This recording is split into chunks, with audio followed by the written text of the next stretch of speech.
Welcome, everyone, to the Friday edition of Truth Be Told. I am Captain Ron. With me, of course, is Tony Sweet and two gentlemen that make up two-thirds of J3 Films. They're releasing a trilogy of films coming up, and that these films are intended to take viewers deeper into the alien abduction and hybridization phenomenon. Today, we're going to be discussing their second film called Extraordinary: The Seeding, which is coming out just in a couple of weeks here. And joining us all the way from Peru is Jon Sumple, the director. There he is. And from Florida, one of the writers and producers, Jack Roth. This film's been selected already for 14 film festivals, and it's received tons of acclaim, including the Best Documentary Award for the 2019 International Film Festival and the Best Feature Documentary in the LA Independent Film Festival. I saw it myself last night, and I think it's fantastic, and it's going to be premiering in all digital platforms worldwide on September 3rd. And it's also going to be screening that week at the International UFO Congress. Guys, welcome to Truth Be Told. Yeah, thanks for having us. Look at that whole panel, Tony. You got four guys all the way across. I know. It's like CNN or something. So, guys, we've seen the film. It's very interesting. It seems like we speak so casually about this topic. Like, oftentimes we say, he's a contactee, he's an abductee. And having the opportunity to see these people, these brave people, speak firsthand, telling us their personal accounts, really makes this real, and in some cases very scary. I was very impressed how calm and forthright everyone seemed. I certainly don't think I would be that way. What'd you guys think of seeing those people firsthand? Well, my thought initial thought on that really is that when we were doing the interviews, we spent a lot of time with them. And as a result of spending all that time with them, we were seeing all the moments, the indecision, the confusion, the anguish, the fear, the pain, the emotion. So the experience was very real for us. And we tried to capture as much as we could in the film, but it's just a fraction of the experience that we had with the individuals. But it was pretty intense. We spent a lot of time with each of the people that we interviewed. I could listen to each one of them talk for days. I found each individual story to be very compelling. And when they describe a little piece of their story for you, like they'll say that a little gray head came around the corner, just like in Communion to Christopher Walken, and that head comes around. That's scary shit. I mean, just even having that person say that, I'm just like, that would horrify me. One of these girls even described this as being more real than real life to her. Mm-hmm. What was it like when they tell you that firsthand, right in front of you? Is it chilling? Yeah, it's unnerving. Yeah, and exactly. I think for most of us, we put some distance when we think about UFOs and ETs and even alien abductions. There's a certain amount of distance we put between us and the actual event and the actually being abducted. But when you're talking to these people who have actually been through it, and you're looking into their eyes, and you're spending quite a few hours with them, in many cases, almost a full day, just taping. And we get to see a side of this that's never really seen before. And the goal is to, obviously, as filmmakers, is to take that and share it with the audience. So yeah, we feel kind of in a way privileged, but it's also, it's unnerving and it's a little scary. And we realize I'm not as positive about the whole ET UFO phenomenon as I used to be, let's say 5 or 10 years ago. Which way have you moved? Well, I've moved a little bit more towards as thinking objectively about it, that it's, at the very least, it's they're taking people against their will, and there's some agendas that aren't very positive. And we don't have the answers to anything. We don't know really what's going on. But I used to be, when I was younger, I always used to think, oh yeah, ETs are here to, we're going to join this galactic family and we're going to become interstellar travelers and it's all going to be incredible. I'm not saying that won't happen one day. I think it will. But what's happening now, when you can think about it as crimes against humanity, and you can't shake that. Once you hear these stories, you realize that people are suffering, and it's just not a good thing. Yeah, so you moved from positive a little bit more towards negative as opposed to your belief. You've believed it all along, obviously. I mean, Well, you think it's a real physical thing happening. I do. John, you have a different, because you came to it differently than I did. yeah, my exposure had experiences when I was younger, seeing lights in the sky on 3 different occasions, and had a firm belief that there was something else out there, that we weren't alone. And Jack had been on a much longer journey of research and being involved in paranormal investigations for 15 or so years. And then when we engaged in this, it was more a matter of I needed to do a deeper dive and have a much more exposure to some of the basic concepts that have been floated and discussed and epically displayed in media since late 1940s. But at the same time, I bring a sense of naivete and a little bit of wonder to the equation by having that limited amount of entire life exposure to it. And so my journey has been one of discovery about the details and learning about the Dr. Jacobs of the world and their perspectives, and Dolan's and the Mary Rodwells, and the list is long. I spent 3-4 days early on going through Project Camelot, just learning, and this was back in 2009, trying to learn as much as I could. And it was gobsmacking, to say the least, because of all of the preponderance of evidence in storytelling and corroboration. It made you realize that something's going on far beyond what the normal person believes. So our goal really is to kind of take the normal person into the story that they might not be aware of, and get them to have a better understanding of what is happening to individual people out there that they may have never heard of before. Right, and I think that evidence thing that you're bringing up is good. There is a preponderance of evidence, and as that journalist, C.D.B. Bryan was his name, that wrote about the abduction conference at MIT 25 years ago, he said that we're not completely without evidence, because we always forget when we say, where's the evidence for this? He says we always forget that we have the abductees. These people themselves, we have hundreds of thousands of people that claim that this has happened to them. Right. He found them extremely credible on a first-hand basis in person, and he was also fascinated by the consistency of the testimony of each of the individuals. So that is evidence right there. And that's one of the things when we were talking with Dr. Jacobs, he says, I mean, you've got tons of evidence. You've got more evidence, for the people who say they don't have evidence, that there's hundreds of thousands of people who have given their witness testimony to what has gone on in their lives and through their experiences. And there's tons of corroboration with those stories that should be plenty of evidence. We don't need to have a disc land on our front lawn to be convinced that something's going on. We just need to pay attention to the stories that are being told and the experiences that are being shared and the details that are being shared over and over and over again, and the similarities from case to case to case to say there's something going on here. Yeah, that landing on the White House lawn is always so silly. Like Jacob says, that's so asinine because they're not thinking of our needs. When we go to an anthill to take a few samples of ants, we don't knock on the queen's door and say, hey, we're going to take a few people. Right. I mean, it's the same thing. Right. Jacob says that their objective is their objective. They're going to do what they want to do. And that he makes the most sense to me in all of this. I think Jacobs has got this pretty well laid out. Well, Ron, what was one of our guests that said majority of abductees, though, had a positive experience? Well, that's the new thinking, and I got that coming up here. Okay, is I'll that, let you well, I mean, we can jump ahead to it. That's a great point, Tony. It's from Free. Right. They did that new study from Free that Tony's bringing up that they found that most of these abduction experiences, or contactees, if you will, that 80% of them felt they had a positive experience. But the whole thing is actually moved.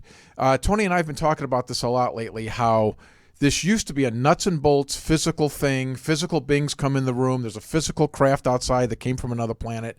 And the whole idea of thinking has moved to a dimensional thing, that they're interdimensional. And now we speak in our mind to the Palladians and they channel us. it's kind of like that's kind of the current belief in this subculture.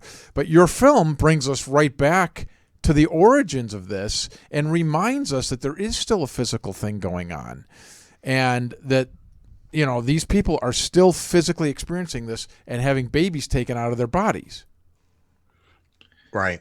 And, you know, when we talked about this at first, I tend to always go back when you were mentioning the MIT study. I read John Mack's books and Bud Hopkins, and those guys, to me, they were the ones that started this, and they started to, talk to people and regress them. And these were intelligent men, and they came up with the same conclusions. There's plenty of evidence here. What does it suggest, though? It suggests that people are being taken against their will.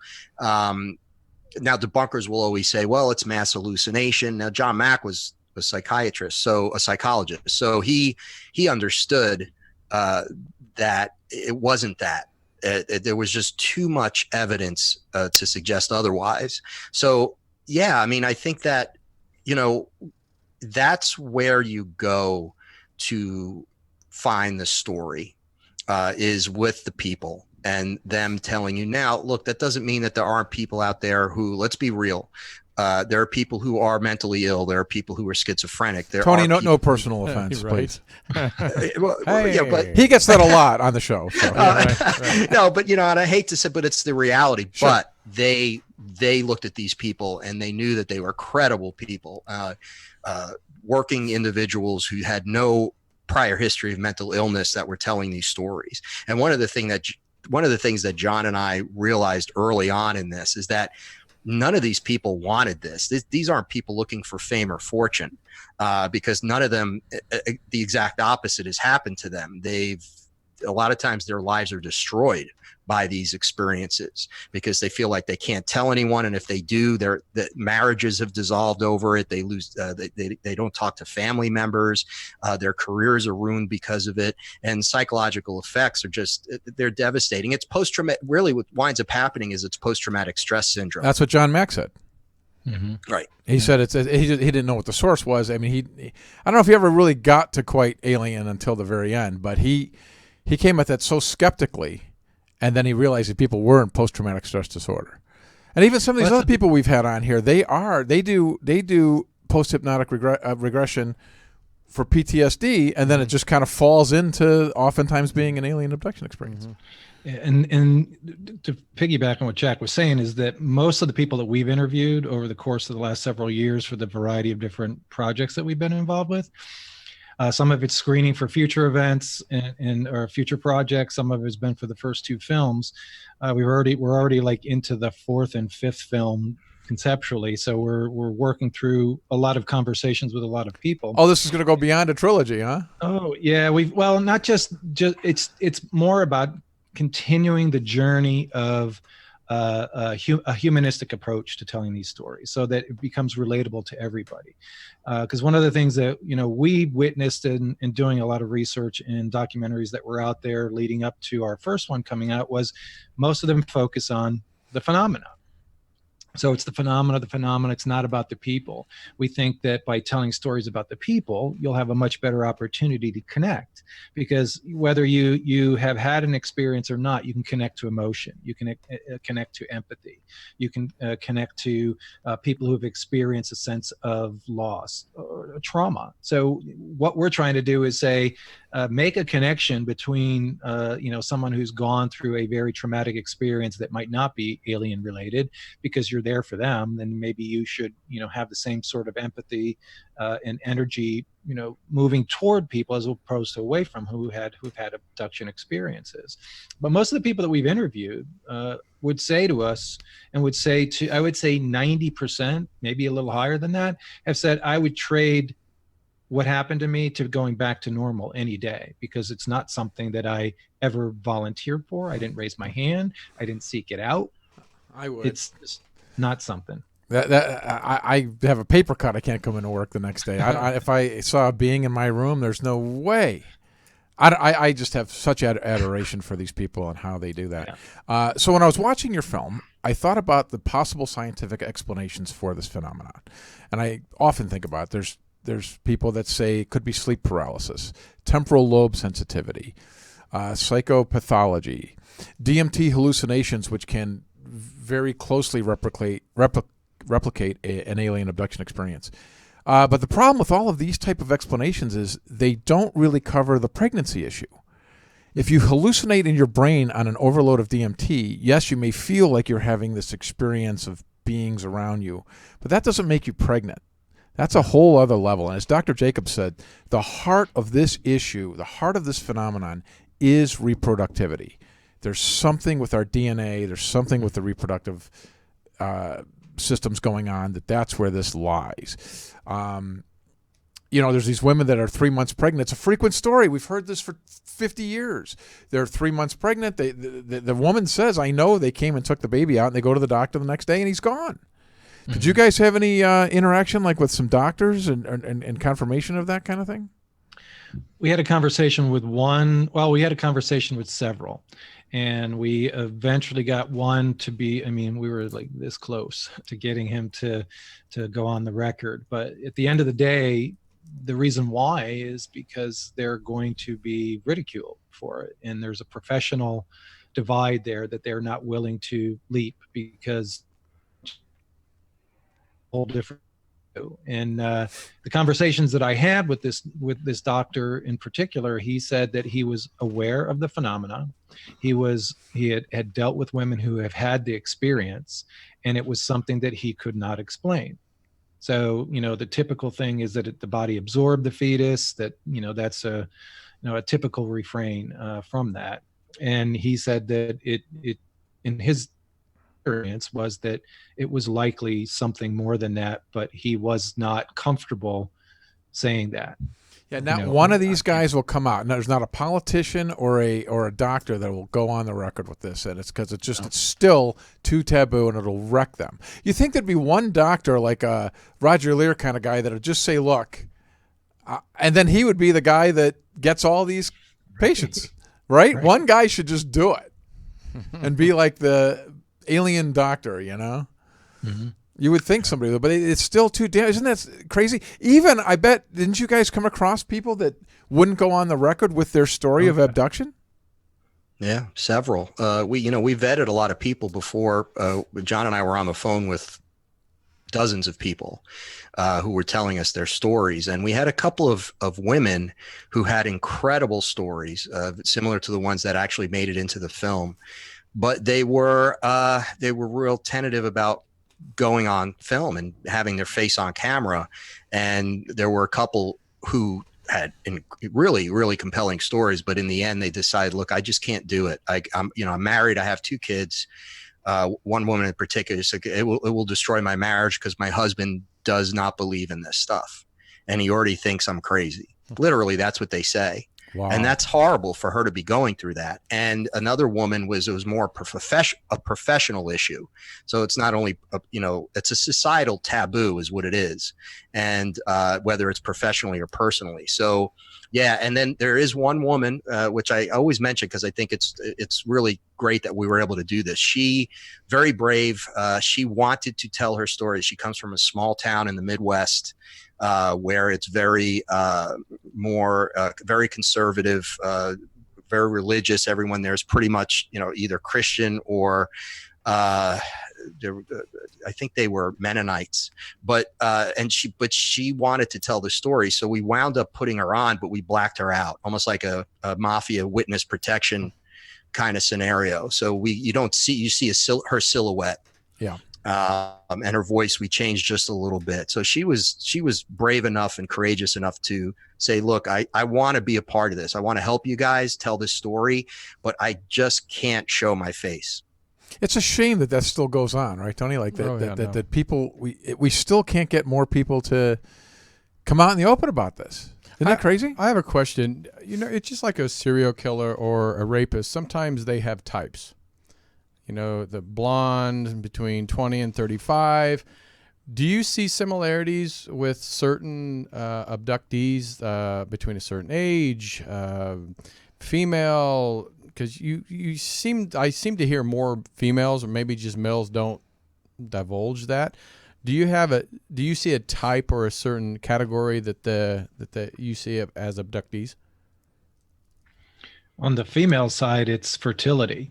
And, one of the things that we learned through primarily doing the research and interviews for this specific story was that women are abducted at a very early age and tagged, monitored, have a device put inside of them so that they can monitor their biosystem.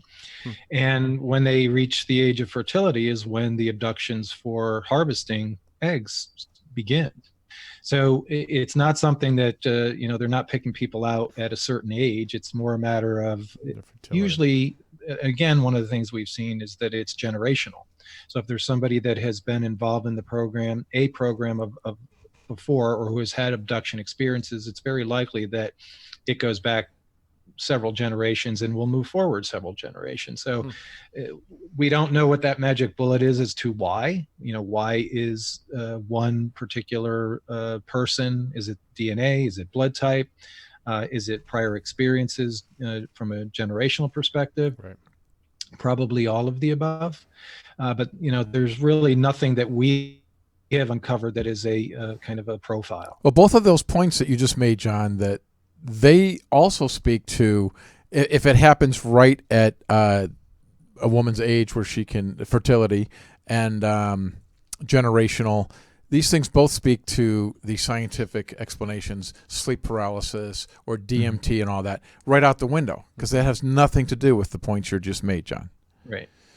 Well, just when the people that we talk to, Jack, April in particular, she talks about specifically her mother, talking about when she, I think she said she was between 5 and 6 years old. Her mother, and her sister all saw a craft one night.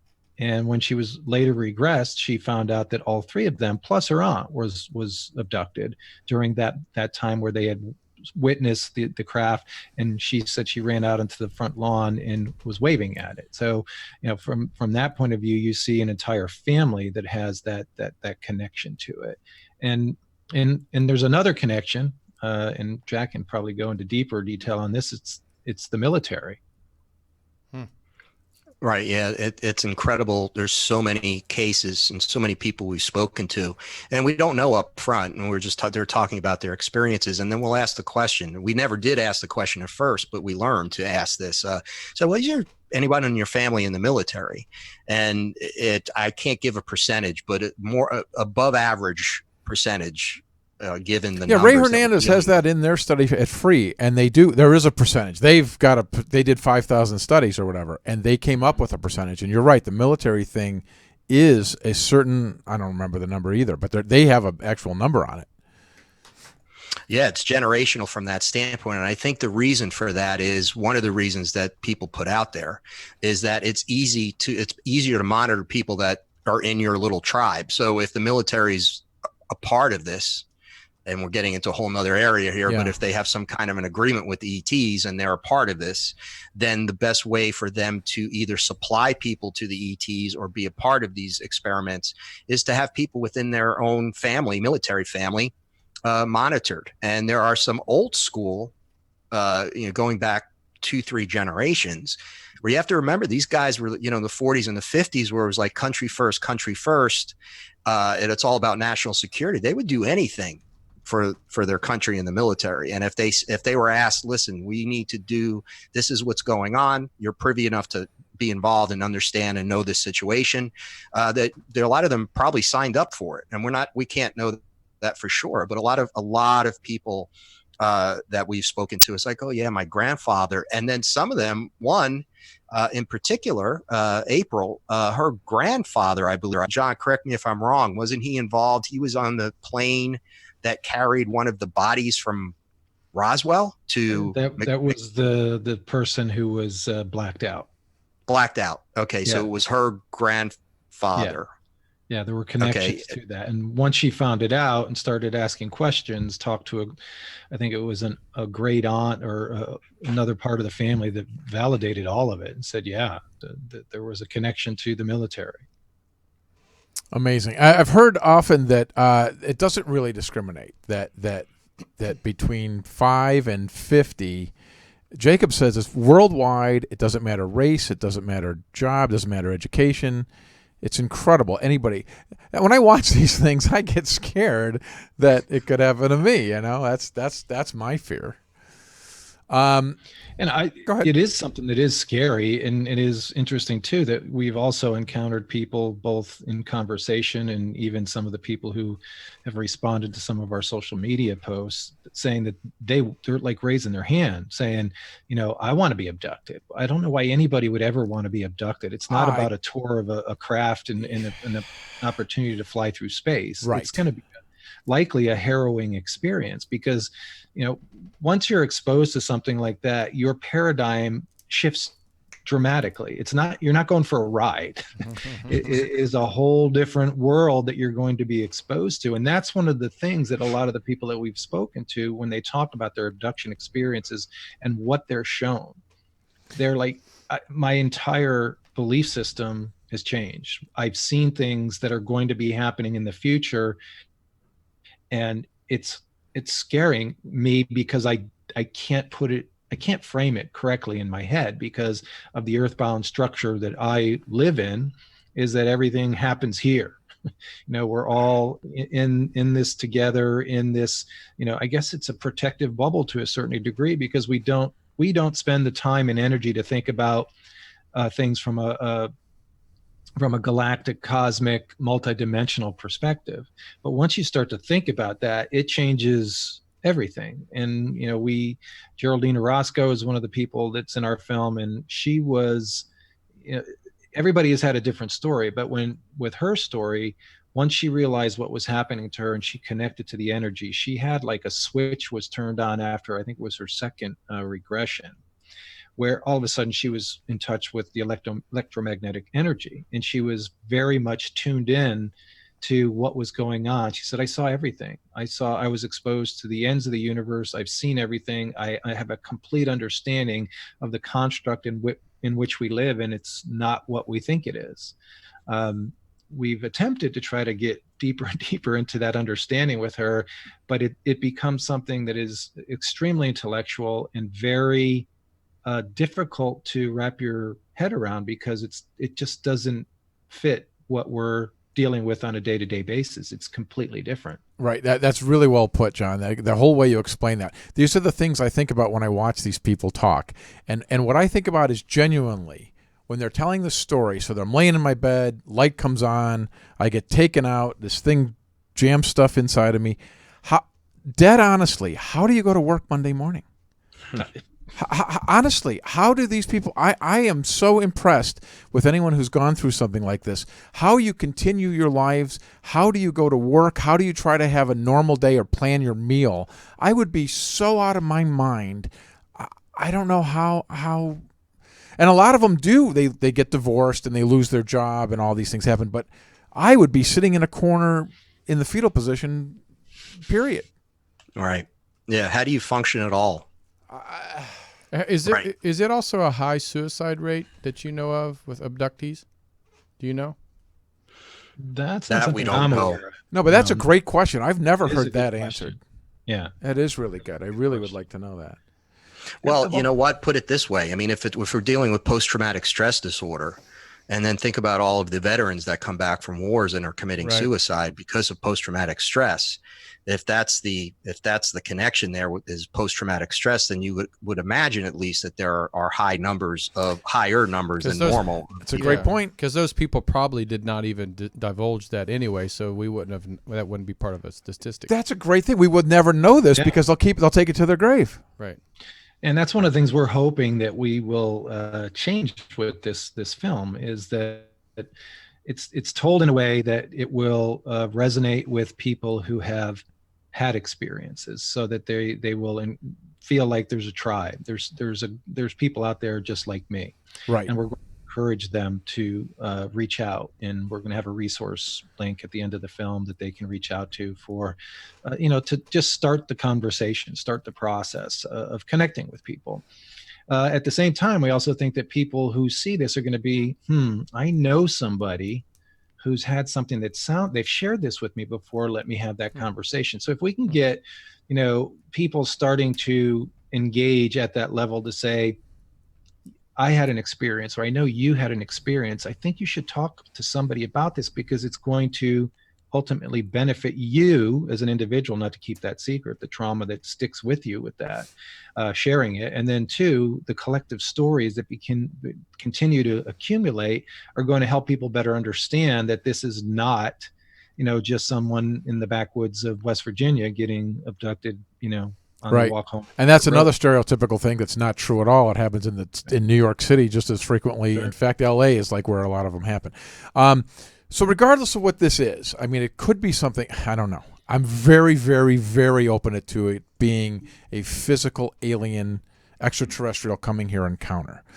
Regardless, these poor people have been through such a traumatic experience, and this film does kind of expose that, and I think that's very important, John, and that's kind of what you were getting to, is that I think about the layers that they have. So first of all, they have this experience. They get woken up in the middle of the night and against their will get taken out and get things done to them, any of which is just being horrific. My alarm goes off incorrectly early. I'm out of my mind.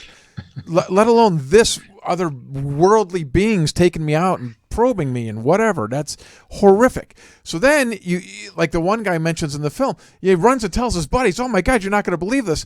And they're just looking at him like, well, I don't believe it. That's nonsense. And now you're completely alone. So you're traumatized from the event. Then you're traumatized that people don't believe it. Then you're traumatized that there's no one you can really go to. Like you said, now there's some groups and you guys are trying to give some links and give a source for these people. Because I always think how alone they are. People, even if you're raped or you have cancer, there's these support groups you can go to. People believe you. You sit around and talk about it and they work you through it. Then I imagine there's this fear of it happening again. How do you go to sleep the next night? I would be so out of my mind afraid. That would be kind of having a murderer or a rapist not knowing, never get caught. He could show up again tomorrow. Yeah, you just never know. Traumatized again. I just don't know how these people do it. I am. And you have in no awe. control. No control. Yeah. If your house is robbed, if your house is robbed, you'll get a Doberman pincher. You'll put a bat under your bed. You'll move. Alarm system. You'll move. There is absolutely nothing these people can do. It seems that they can move. They can move to the Antarctic. They can move. In fact, the further away from anything that they move from, the worse it probably is. It just because of the technology that these ETs are supposedly using. Look, we hear all the time that people are taken through their bedroom walls. I don't understand. What's scarier than that? Sorry. Whitley tried to move. Whitley moved from way out in the countryside of New York to Houston, and they were there. Right. And that moment he was like, well, now what do I do? Because I know I can never get away. Yeah, exactly. And there have been people abducted in New York City. Right. Right. They live in New York City. They're in a high rise and they're abducted and no one's the wiser. I mean, it's crazy. It really is. I just not to minimize, crime, but if you've been have your house robbed or you've been subject to a holdup or something that we would say is traumatic, chances are really good it's never going to happen to you again. Right. So if there's something that those are, there's not a lot of people walking around saying like, yeah, I get robbed all the time. Right. Even a rape case, not to minimize that either, but that's probably not going to happen again. Happen multiple times. Right. So with this, the trauma happens that one time and it's something that you can't relate to because you have no consciousness of something like that. And then the chances of it happening again and again is that you've been more or less tagged. You're being monitored. You're being used again and again. And a lot of people don't know it until they get regressed. And once the regression opens the floodgates, that's usually a tipping point for them. Of like, I'm wondering, I've been, you hear this a lot. I've been having these dreams. I've been having these visions of being off planet. And I don't quite understand what they are. And then they go and have a regression. And, as Yvonne says in the film, is that you have to be prepared because once you open that door, there's no turning back. You can't put the toothpaste back in the tube. It's out there. And that happened with April and it happened with Rob and it's happened with anybody who's ever had a regression is that they know a lot more after the regression than they did going in. And they had a hunch going in, but it's now wide open after that. We've talked to a lot of people who have said, I'm afraid to have a regression because I'm going to find something out that I'm not ready to deal with. So talk about that's like That's how I anticipated. feel. Yeah, it's anticipated trauma. Right. On top of the 5 traumas already, now you've got anticipated trauma and fear of not knowing what you're going to find out. I mean, these people just have it harder than anybody, I think. And that's one of the things that we witnessed when we worked with Stan Romanek on the project with him, is one of the things that people don't understand is that, you know, you see something in a movie, you see something in a YouTube video, you see something in social media, you're seeing a slice, a very thin slice of an experience. And you're reacting to that experience being like, that's ridiculous. There's no way that can be. But if you were to sit down with these individuals, and any one of the ones that are in this film, or any other person who's told their story before, if you're skeptical, spend hours with them, not 5 minutes, not watching a video. Spend alone time with them, because you will see them at their most vulnerable. You will hear them share stories about how frightened they are, how crazy they think they sound. You know, when we were meeting with Stan early on, going through all of his evidence, we spent a week with him. And one night we were watching hours and hours of videos, and he just was getting very, very restless and wanted us to finish. But we're like, Stan, that's why we're here. We're here to review all this. And so he sat down eventually and said, well, this is really hard for me to watch this. And he sat there for a few minutes. And then he eventually turned to us, you know, at one point and said, do you guys think I'm crazy? Do you, this is absolutely nuts. When I watch this stuff, I feel like it's ludicrous. Why would anybody believe any of this? So it was a moment of vulnerability that when you're with somebody like that, in that moment, you're seeing them truly just destabilized by what has happened to them, and they're being raw with you. And I would encourage anybody to, instead of walking away from an experiencer, invite them in, talk to them, learn more about their story, encourage them to share what it is that they've gone through, and don't judge. Just listen, just be an ear and say, you know, I don't know if I can understand what you're talking about, but I'm here for you. I'll listen. I'll do whatever I can to help you find people who can, you know, offer something of value to you. I can't do that, but I can be compassionate. I'm a willing listener.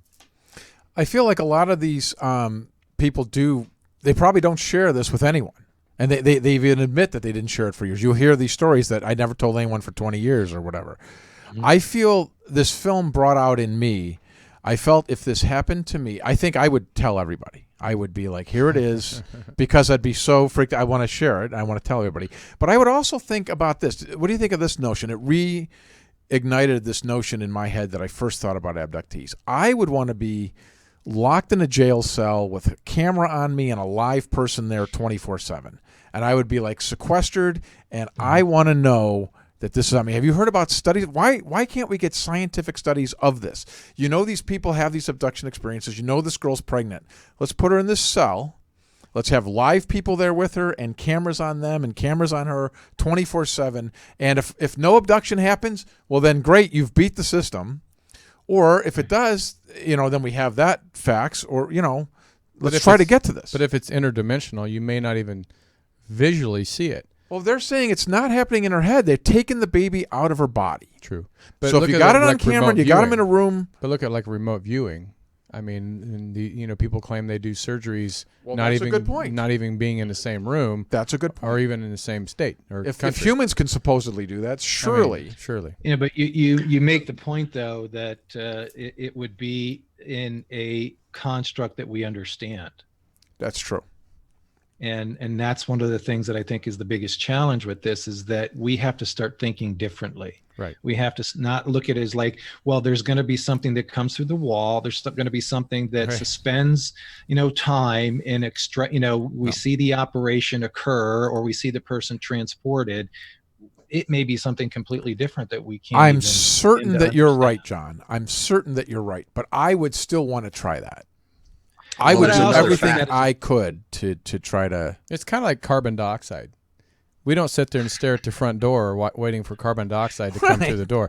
I mean, it goes through the little cracks in the ceilings, and but we don't see it. So don't see it. Right. Yeah.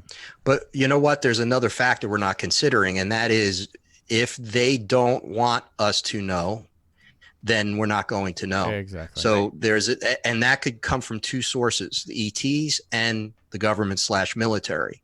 Mm-hmm. So you can have cameras set up in a jail cell with guards and scientists watching, and the next thing you know, the cameras will go out. Yep. The scientists and everyone in the room will go into some type of trance or be put to sleep. Time and pause. Person will be taken, and any evidence that there was ever a study being done will be squashed by the government/military.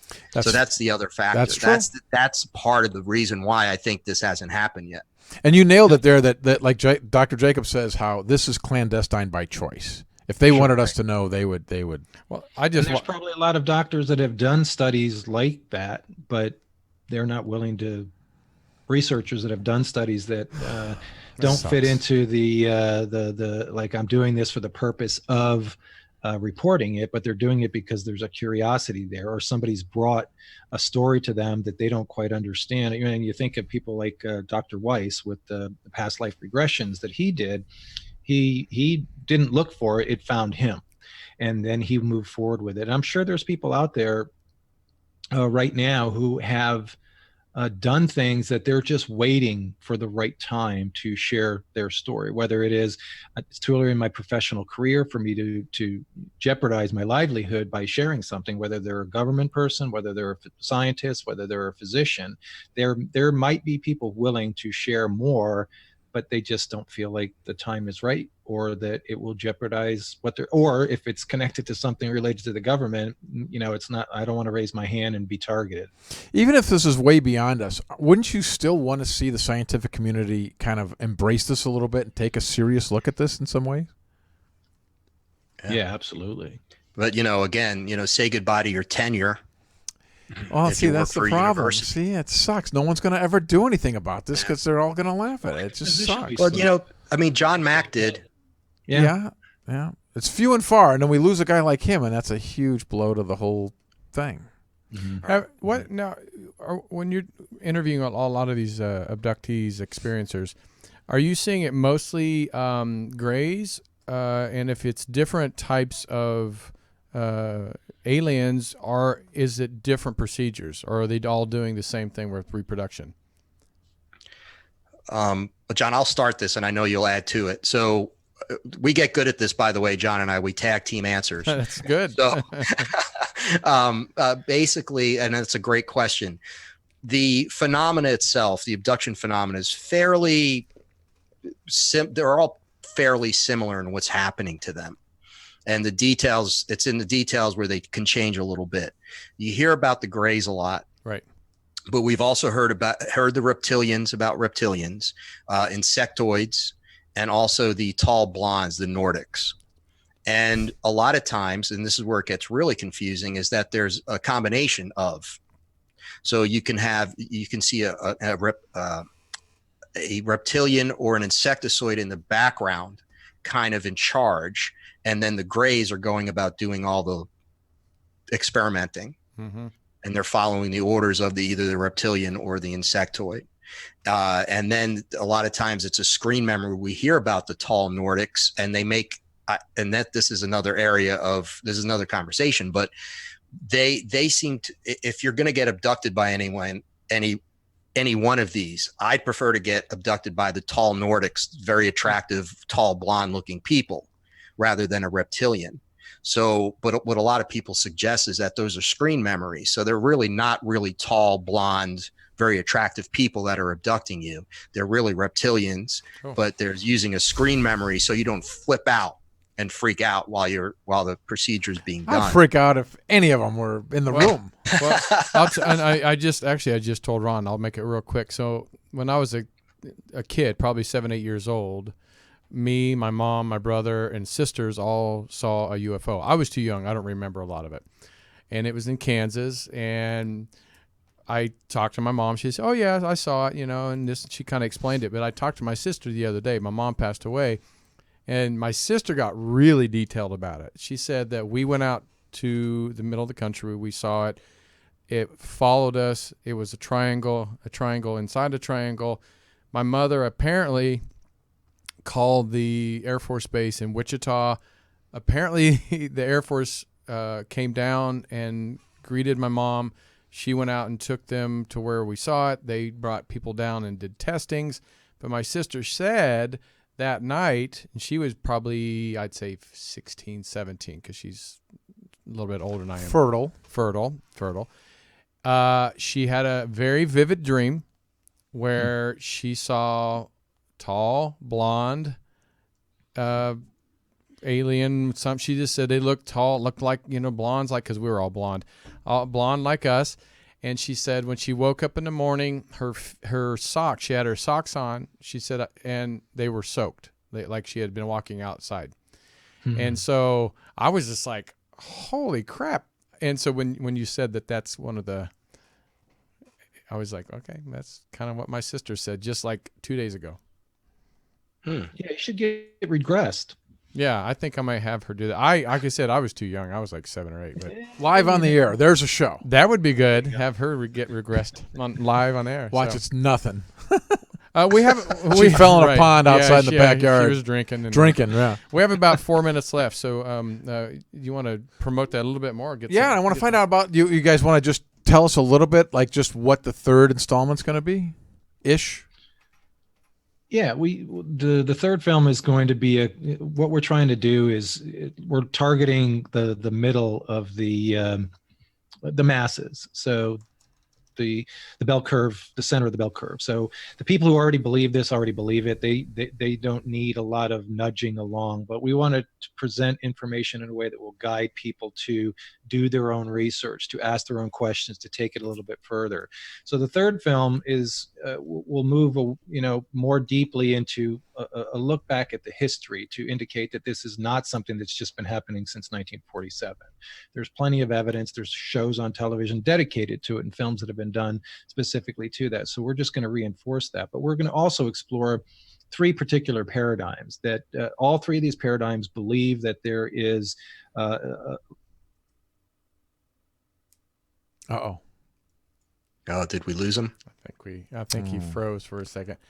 It's the government. Well, I can continue that. Go ahead, Jack. Yeah, so there's 3 paradigms, and we're going to focus on each one of them. The first would be the colonization paradigm, and we're really happy that we were able to interview Dr. Jacobs. Awesome. And he'll be part of discussing that colonization, scare the wits out of people kind of paradigm that is not very, desirable, appetizing, right? And that'll be one. The second will be is going to be the religious paradigm, and there are many people out there who believe that they're religious and that their paradigm is more biblical. But they believe that there are ETs. They are doing this, but this is all in the Bible, right? And they're actually perhaps demons, and it's the great deception, and that's what's occurring. And the third is the ascension paradigm, which you mentioned at the beginning of the show, that it's all love and light. And the reason this is happening is because we are going to get to the next phase in human evolution, and this is all for the good of humanity. So those are the 3 main paradigms that people discuss, and we're going to talk about all of them. We got really good people to talk about those, and we have some very interesting, really great military whistleblowers who are going to talk about their experiences, to talk about the fact that hybridization there are programs that existed and still exist in the military that have to do with ETs. And that's a big deal. Hell yeah. Mm-hmm. Okay, because when these people come out and they say that yes, we're talking about hybridization, we're talking about these hybrid children and abductions, but are there really programs that are doing this? And is the military involved, or do they know about it? And well, yeah, the answer is yes. They at the very least know about it. And these brave individuals, ex-military guys or whistleblowers, are going to be talking about the programs that they were involved in that had ETs were involved in. I got one last question. I'll let you guys go here. Do you guys find in talking, even in your personal life, of talking about these kind of things, it feels to me like when I talk about this with people outside of this little community, people have made up their mind. It's like Trump. You're either with him or against him. They've already made up their mind.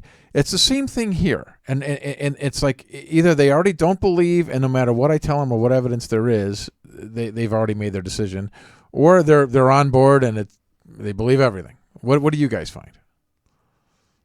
I think that people are subject to changing their perspective when they're given information that connects with them. So if you, I'll give you a perfect example, and we've told this story so many times, is when we screened the first film in 2013 at the Fort Lauderdale International Film Festival. We had a full house. It was really nice. We had a lot of people that we knew. We were originally, a lot of us lived in South Florida for a while, so there was a big crowd there. And a few days after the event, I had a friend come up to me that was there and said that, I had to process this a little bit before I even talked to you about it. I wasn't avoiding you. I just wanted to have a chance to think through this. But when I was done watching the film, it rocked me because I had never had a place for this in my mind before. I'm aware of it in films, and I've always, thought of it as science fiction, not a reality. And it just rocked her to the point where she was like, I need to rethink things. And I really think there's a lot of people out there that when they're exposed to something like this, that they will get some sort of a message that will resonate with them so strongly that they're going to change the way that they look at things, the way that they, from a religious point of view. We have two people in the film who, because of what happened to them, it's challenging their belief structure. I certainly hope so. All right, so we got to get out of here, but when and where can people watch the film? I know people that probably are really wanting to, hit the Netflix, so it may not be there yet. I'm sure it will be, but until then, where can people see it?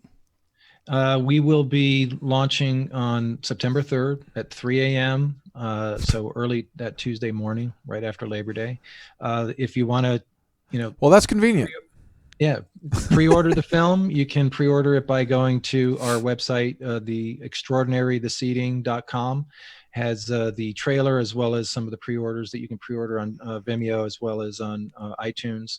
And when it goes live, it will be through a Genius link that will take you to whatever your preferred platform is and make it available for you to watch. But it'll be on numerous different digital platforms as of September 3rd. It's definitely worth watching. Definitely.